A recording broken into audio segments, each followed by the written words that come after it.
Hello, BookTube, and welcome back to a series of videos in which I am reading you a book. I am reading you Barchester Towers by Anthony Trollope. And this is a story of a power struggle going on in a cathedral church, a church town in England. And one of the combatants in that power struggle has just been introduced to us. Mr. Arabin has taken over the little church of St. Ewald's in the Diocese of Barchester so that he can be on hand to fight the evil Mr. Slope. And we were introduced to Mr. Arabin at length, and also got a scene in which he divulges a bit of his thinking. And I mentioned in that scene that there was the first time in this book that we'd seen something like that we'd seen three-dimensionality in a character. And there's something else that's been missing from this book that Trollope fans may have been eagerly looking for. And we got a hint of it in that last chapter, where an offhand mention is made of the fact that in addition to Mr. Arabin getting to know his church of St. Ewald, he will also have to meet the squire. That phrase is introduced, and nothing more is made of it. And that reminds us that one element of Trollope's fiction that we haven't seen is the landed gentry. And we have to have them if we're going to have any chance of a fox hunting scene now, don't we? So, and that gets fixed in the chapter that we're reading today. This is chapter 22, and this introduces us to the squire and his family and his home at disastrous length. But I'm going to try and soldier through it, because there's nothing I won't do for my imaginary BookTube friends.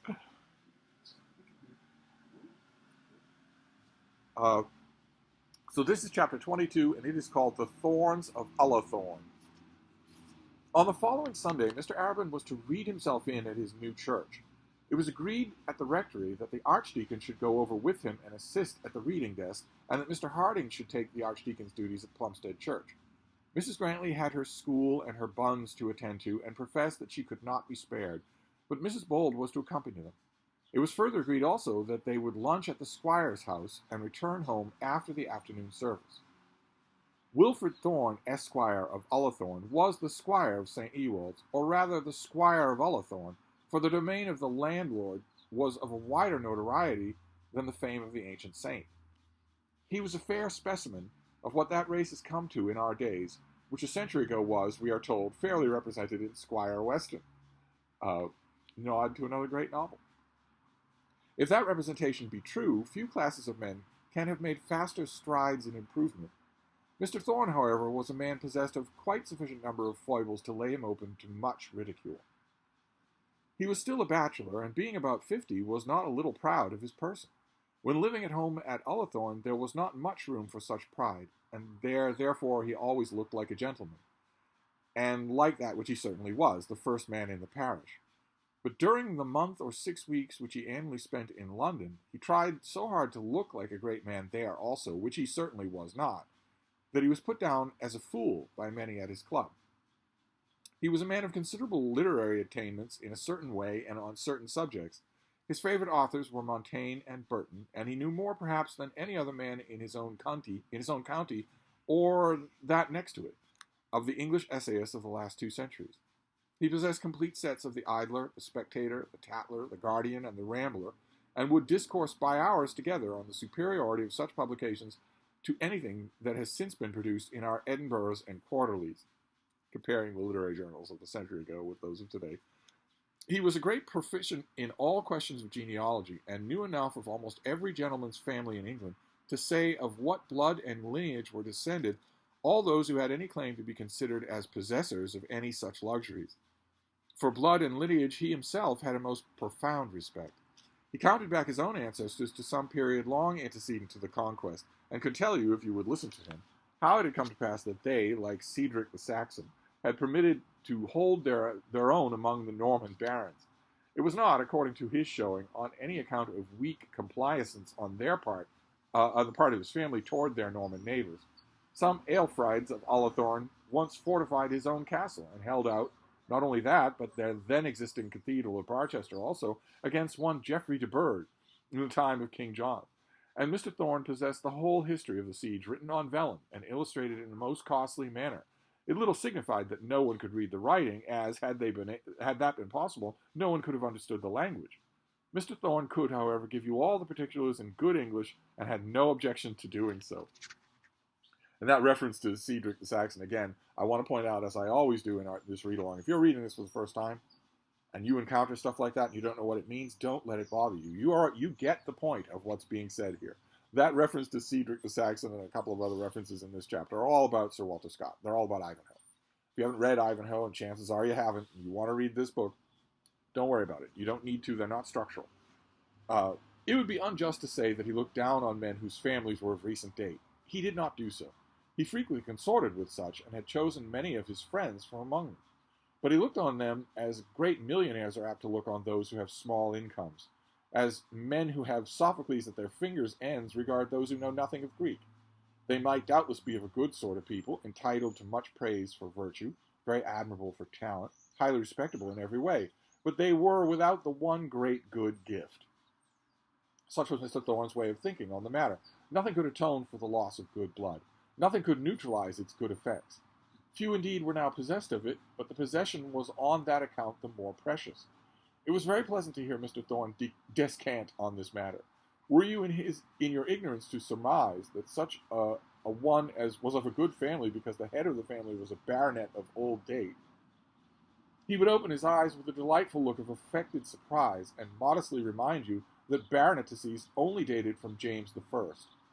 He would gently sigh if you spoke of the blood of the Fitzhughs or the de Burghs, would hardly allow the claims of the Howards or the Lowthers, and has before now alluded to the Talbots as a family hardly yet achieved the full honors of a pedigree. And again, you don't need to know the details. Some of the families there mentioned are very old lineage in Trollop's region. Some of them would have known that. But you get what's being said here. No family is old enough or pure enough for the Thorns of Ullathorne. In speaking once of a widespread race whose name had received the honors of 3 coronets, scions from which sat in various constituencies, some of whose members had been almost in every cabinet formed during the present century, a brilliant race such as few are in England, Mr. Thorne had called them all dirt. Which is a classic case of Trollope saying that his character doesn't think one thing and then showing us that the character actually does think that thing. He had not intended any disrespect to these men. There is no way to call someone dirt without meaning disrespect. But anyway, he admired them in many senses and allowed them their privileges without envy. He had merely meant to express his feeling that the streams which ran through their veins were not yet purified by time to that perfection, had not become so genuine an ichor as to be worthy to be called blood in the genealogical sense. When Mr. Arabin was first introduced to him, Mr. Thorne had immediately suggested that he was one of the Arabins of Uphill Station. Mr. Arabin replied that he was a very distant relative of the family alluded to. To this Mr. Thorne surmised that the relationship could not be very distant.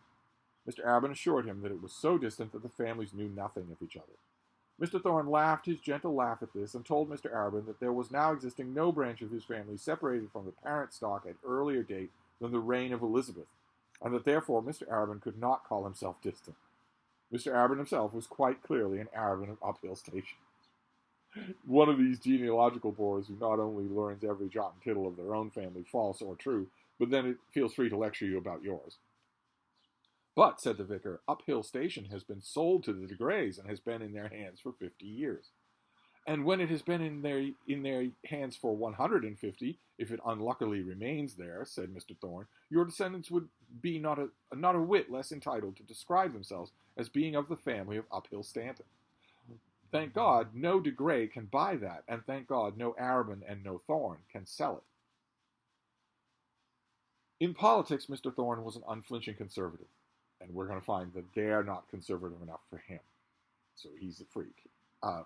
He looked on those 53 Trojans who, as Mr. Dodd tells us, censured free trade in November 1852 as the only patriots left among the public men of England.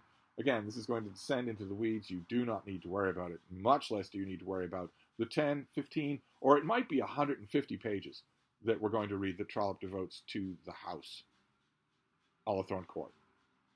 150 pages, maybe 200. Most of the novel is this chapter. 150 pages about the architecture of the house. Just like that is so true here, you do not need to worry about the ins and outs of British politics in the 1850s. You don't need to worry about the Corn Laws. But anyway, let's just plow through. When that terrible crisis of free trade had arrived, When the repeal of the Corn Laws was carried by those very men whom Mr. Thorne had hitherto regarded as the only possible saviors of his country, he was for a time paralyzed. His country was lost, but that was comparatively small thing. Other countries had flourished and fallen, and the human race still went on improving under God's providence. But now all trust in human faith must forever be at an end. Not only must ruin come, but it must come through the apostasy of those who had been regarded as the truest of believers. Politics in England, as a pursuit for gentlemen, must be at an end. Had Mr. Thorne been trodden underfoot by a Whig, he could have borne it as a Tory and a martyr. But to be so utterly thrown over and deceived by those he had so earnestly supported, so thoroughly trusted, was more than he could endure and live. He therefore ceased to live as a politician, and refused to hold any converse with the world at large or on the state of the country. Such were Mr. Thorne's impressions for the first 2 or 3 years after Sir Robert Peel's apostasy, but by degrees his temper, as did that of others, cooled. He began once more to move about, to frequent the bench and the market, and to be seen at dinners, shoulder to shoulder with some of those whom had cruelly betrayed him. It was a necessity for him to live, and that plan of his for avoiding the world did not answer. He, however, and others around him, who still maintained the same staunch principles of protection, men like himself who were too true to flinch at the cry of a mob, had their own way of consoling themselves. They were, and felt themselves to be, the only true depositories left of certain mysteries, to be the only true and wondrous services of worship which alone the gods could be rightly approached. To them and them alone it was now given to know these things, and to perpetuate them, if that might still be done, by the careful and secret education of their children. We have read how private and peculiar forms of worship have been carried on from age to age in families, which to the outer world have apparently adhered to the services of some ordinary church. And so by degrees it was with Mr. Thorne. He learnt at length to listen calmly while protection was talked of as a thing dead, although he knew within himself that it was still quick with mystic life. Nor was he without a certain pleasure that such knowledge, though given to him, should be debarred from the multitude. He became accustomed to hear, even among country gentlemen, that free trade was after all not so bad, and to hear it without dispute, although on occasion within himself that everything good in England had gone with his old Palladium. He had within him something of the feeling of Cato, who glorified that he could kill himself because Romans were no longer worthy of their name. Mr. Thorne had no thought of killing himself, being a Christian and still possessing his £4,000 a year, but the feeling was not on that account the less comfortable. He starts to believe in a secret political dictum. I know the truth of the world. In other words, Trump won. Which you'll not only believe in private, you can't say it anymore in public because it brands you a lunatic, it'll lose you your job, but not only will you believe it in private, you will teach it to your children. Mr. Thorne was a sportsman. Oh, the possibility of a fox hunt. And had been active, though not outrageous, in his sports. Previous to the downfall of politics in his county, he had supported the hunt by every means in his power. He had preserved game till no goose or turkey could show its tail in the parish of St. Ewolds. He had planted gorse covers with more care than oaks and larches. He had been more anxious for the comfort of his foxes than of his ewes and lambs. No meet had been more popular than Ullathorne. No man's stables had been more liberally open to the horses of distant men than Mr. Thorne's. No man had said more, written more, or done more to keep the club up. The theory of protection could expand itself so thoroughly in the practices of a country hunt. But when the great ruin came, when the noble master of Barsetshire hounds supported the recreant minister in the House of Lords, and basely surrendered his truth, his manhood, his friends, and his honor for the hope of a garter, then Mr. Thorne gave up the hunt. He did not cut his covers, for that would have been not the act of a gentleman. He did not kill his foxes, for according to his light, that would have been murder. He did not say that his covers should be drawn, or his earth stopped, for that would have been illegal according to the bylaws prevailing among country gentlemen. But he absented himself from home on the occasions of every meet at Ullathorne, left the covers to their own fate, and could not be persuaded to take his pink coat out of the press or his hunters out of his stable. This lasted for 2 years, so his apostasy from politics and from the hunt lasted about the same amount of time. He said, to hell with all of this. But he can't go. He couldn't really stay absent from either. This lasted for 2 years, and then by degrees he came round. He first appeared at a neighborhood meet on a pony, dressed in his shooting coat as though he had trotted by accident. Then he walked in one morning on foot to see his favorite gorse drawn, and when the groom brought his mare out by chance, he did not refuse to mount her. He was next persuaded by one of the immortal 53 to bring his hunting materials over to the other side of the county, and to take a fortnight with the hounds there, and so gradually he returned to his old life. But in hunting, as in other things, he was only supported by an inward feeling of mystic superiority to those with whom he shared the common breath of outer life. Let's keep going, because he's not alone. Out in the country, of course, there's a woman. He has a sister. Mr. Thorne did not live in solitude at Ullathorne. He had a sister who was 10 years older than himself, and who participated in his prejudices and feelings so strongly that she was a living caricature of all his foibles. She would not open a modern quarterly, did not choose to see magazines in her drawing room, would not have polluted her fingers with a shred of the Times for any consideration. She spoke of Addison, Swift, and Steele as though they were still living, regarded Defoe as the best-known novelist of his country, and thought of Fielding as a young man of meritorious novice in the fields of romance. In poetry, she was familiar with names as late as Dryden, and had once been seduced into reading The Rape of the Lock, but she regarded Spenser as the purest type of her country's literature in this line, so she and David Wiley would get along. Genealogy was her favorite insanity.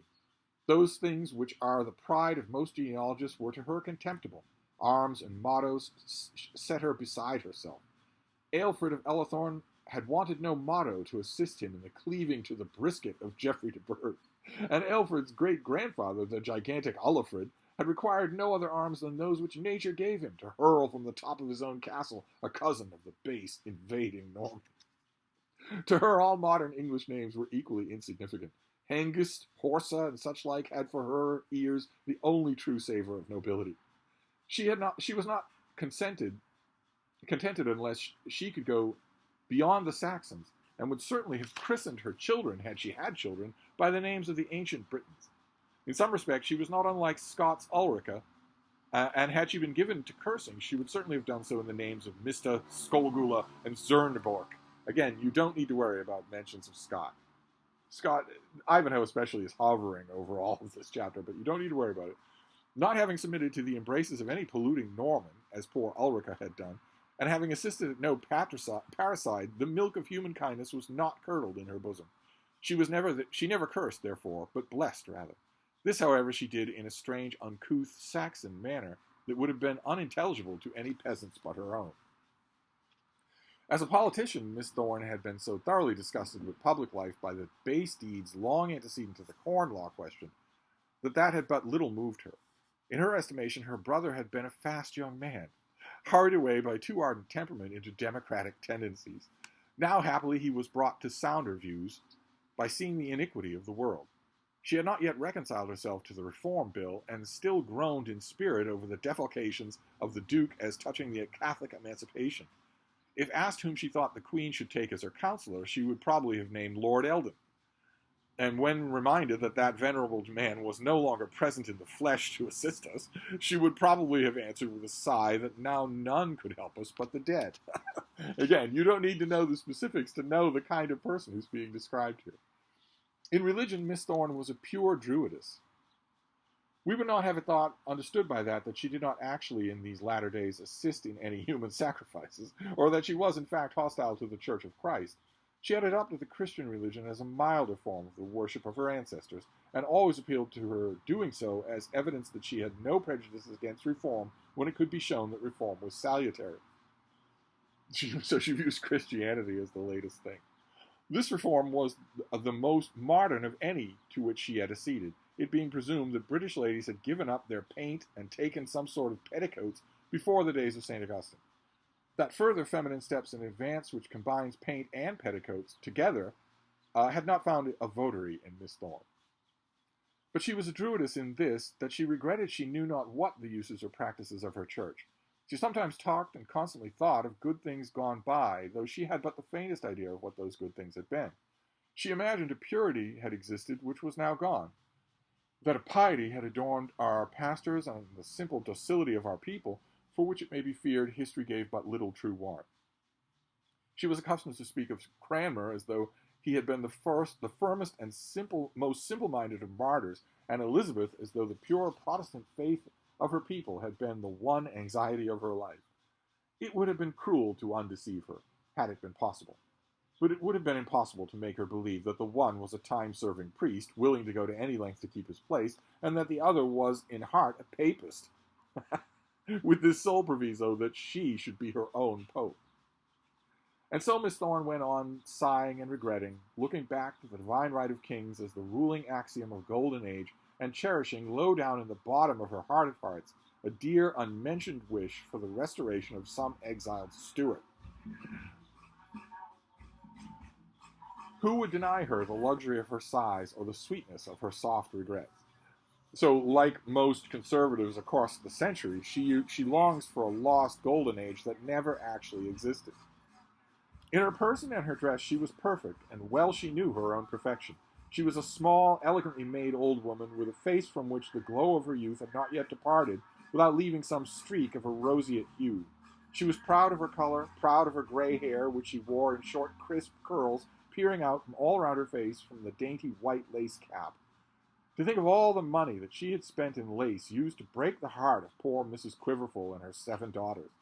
She was proud of her teeth, which were still white and numerous, proud of her bright, cheery eye, proud of her short, jaunty step, and very proud of the neat, precise, small feet with which those steps were taken. She was proud also, very proud, of the rich, brocaded silk in which it was her custom to ruffle through the drawing-rooms. The Lady of Ullathorne was not so martial in her habits, but hardly less costly. She might have boasted that 29 silken skirts might have been produced in her chamber for each fit to stand alone. The 29 shields of the Scottish heroes were less independent, and hardly more potent to withstand any attack that might be made on them. Miss Thorne, for all this rich attire, Miss Thorne was not indebted to the generosity of her brother. Important to note, she has independent wealth. She had a very comfortable independence of her own, which she divided among juvenile relatives, the milliners, and the poor, giving much the largest share to the latter. So she's very generous to the poor. It may be imagined, therefore, that with all her little foibles, she was not unpopular. All her foibles have, we believe, been told. Her virtues were too numerous to describe and not sufficiently interesting to deserve description. So the narrator doesn't tell us whether or not she's well loved, at least not now. Okay. Strap yourself in. If you're listening along to popcorn, you might want to switch to gin. While we were on the subject of the Thornes, one word must be said of the house they lived in. And what's going to follow is 50,000 words, not one word. Let's just push on. We're in this together. It was not a large house, nor a fine house, nor perhaps, to modern ideas, a very commodious house. But by those who loved the peculiar color and peculiar ornaments of genuine Tudor architecture, it was considered a perfect gem. We beg to own ourselves among the number, and therefore take this opportunity to express our surprise that so little is known by English men and women of the beauties of English architecture. The ruins of the Colosseum, Campanile in Florence, St. Mark's, Cologne, the Bourse, and Notre Dame are all with our tourists as familiar as household words, but they know nothing of the glories of Wiltshire, Dorsetshire, Somersetshire. Nay, we must question whether many noted travelers, men who have pitched their tents, perhaps under Mount Sinai, are not still ignorant that there are glories in Wiltshire, Dorsetshire, and Somersetshire. We beg that they will go and see. In this regard, at least, I can agree. I have been over every inch of the ground that Trollope is talking about, and what is true for England, what was true for England in the middle of the 19th century, is true for America in the 21st century. Americans, by the droves, save up to go on vacation to Venice or Florence or a package tour of Italy, God help us all, or to see the Northern Lights in Sweden or Iceland or something like that, instead of exploring the wonders of their own country. And anyway, we're not done with the house. We've barely begun. Mr. Thorne's house was called Ullathorne Court, and was properly so called, for the house itself formed 2 sides of a quadrangle, which was completed on the other 2 sides by a wall about 25 feet high. This wall was built of cut stone, rudely cut indeed, and now was of such beautiful, rich, tawny yellow color, the effect of that stone crop of minute growth, which it had taken 3 centuries to produce. The top of this wall was ornamented by huge round stone balls of the same color as the wall itself. Entrance into the court was had through a pair of iron gates, so massive that no one could comfortably open or close them. Consequently, they were rarely disturbed. From the gateway, two paths led obliquely across the court, that to the left reaching the hall door, which was in the corner made by the angle of the house, and that to the right leading to the back entrance, which was at the farther end in the longer portion of the building. Drawing that out, are you, on paper? Good. Just so I want to make sure you know how to navigate this fictional place. With those who are now adepts in contriving house accommodations, it will militate much against Ullathorne Court that no carriage could be brought to the hall door. If you enter Ullathorne at all, you must do so, fair reader, on foot or at least in a bath chair. No vehicle drawn by horses ever comes within that iron gate. But this is nothing to the next horror that will encounter you. On entering the front door, which you do not do by any grand portal, you find yourself immediately in the dining room. What? No hall? Exclaimed my luxurious friend, accustomed to all the comfortable appurtenances of modern life. Yes, kind sir, a noble hall, if you will but observe it, a true old English hall of excellent dimensions for a country gentleman's family. But, if you please, no dining parlor. Okay, so we're done with Ullathorne Court. It's a little odd. No, no, we're not done. Not by a long shot. Both Mr. and Miss Thorne were proud of this peculiarity of their dwelling, though the brother once all but tempted by his friends to alter it. They delighted in the knowledge that they, like Cedric, positively dined in their true hall, even though they dined face to face. But though they had never owned, they had felt and endeavored to remedy the discomfort of such an arrangement. A huge screen partitioned off the front door and a portion of the hall, and from an angle so screened off, a second door led into a passage which ran along the larger side of the house next to the courtyard. Either my reader or I must be a bad hand at topography if it be not clear that the great hall forms the ground floor of a smaller portion of the mansion. That which to your left was entered with an iron gate, that it occupies the whole of the wing of the building. Yeah, either he's a bad describer or you're bad at geography and topography, because nothing could be clearer than this arrangement. It must be equally clear that it looks out on the trim mown lawn through 3 quadrangle windows with stone mullions, each window divided into a larger portion at the bottom and a smaller portion at the top, and each portion again divided into 5 by perpendicular stone supporters. There may be windows which give a better light than such as these, as it may be, my utilitarian friends observe, that the giving of light is the desired object of a window. I will not argue the point with him. Indeed, I cannot. But I shall not the less die in the assured conviction that no sort or description of window is capable of imparting half so much happiness to mankind as that which had been adopted at Ullathorne Court. What, not an oriel? Says Miss Diana of de middle age. No, Miss Diana, not even an oriel, beautiful as an oriel window is. It has not about it the perfect feeling of quiet, English, homely comfort. Let oriel windows grace a college or half a public mansion of a potent peer, but for the sitting room of a quiet country ladies, of ordinary homely folk, nothing can equal the square, mullioned windows of the Tudor architects. Okay, so we're finishing on a flourish about the kind of windows that are at Ullathorne Court. All right, fine. That was a little bit extravagant, but you got to give a novelist his quirks now. What's that you say? Oh, no, there's more. The hall was hung round with family female insipidities by Lily, unprepossessing male thorns and red coats by Kneller, each thorn having been let into a panel in the wainscoting in the proper manner. At the further end of the room was a huge fireplace, which afforded much ground of difference between the brother and sister. An antiquated grate that would hold about 100 weight of coal had been stuck onto the hearth by Mr. Thorne's father. This hearth was, of course, been intended for the consumption of wooden faggots, and the iron dogs for that purpose were still standing, though half buried in the masonry of the grate. Miss Thorne was very anxious to revert to the dogs. The good old creature was always glad to revert to anything, and had she been systematically indulged, would doubtless in time have reflected that fingers were made before forks, and revert accordingly. But in the affair of the fireplace, Mr. Thorne would not revert. Country gentlemen all around him all had comfortable grates in their dining rooms. He was not exactly the man to have suggested a modern usage, but he was not so far prejudiced as to banish those which his father had prepared for his use.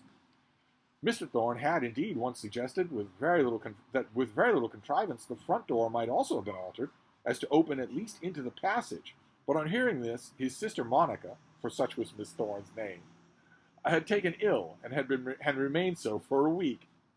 Before she came downstairs, she received a pledge from her brother that the entrance should never be changed in her lifetime. Okay, so there's a grate, but there are iron dogs to put gigantic piles of firewood. And Miss Thorne of Ullathorne would really like to revert to that. At the end of the hall, opposite to the fireplace door, led into the drawing room, which was of equal size and lighted with precisely similar windows. But yet the aspect of the room was very different. It was papered, and the ceiling, which in the hall showed old rafters, was whitened and finished with modern cornice. Miss Thorne's drawing room, or as she called it, the withdrawing room, was a beautiful apartment. The windows opened onto the full extent of the lovely trim garden. Immediately before the windows were plots of flowers and stiff, stately, stubborn little beds, each bed surrounded by a stone coping of its own. Beyond, there was a low parapet wall on which stood urns and images, fauns and nymphs and satyrs and the whole tribe of Pan's followers, and then again, beyond that, a beautiful lawn sloped away to a sunk fence which divided the garden from the park. Mr. Thorne's study was at the end of the drawing room, and beyond that was the kitchen and the offices.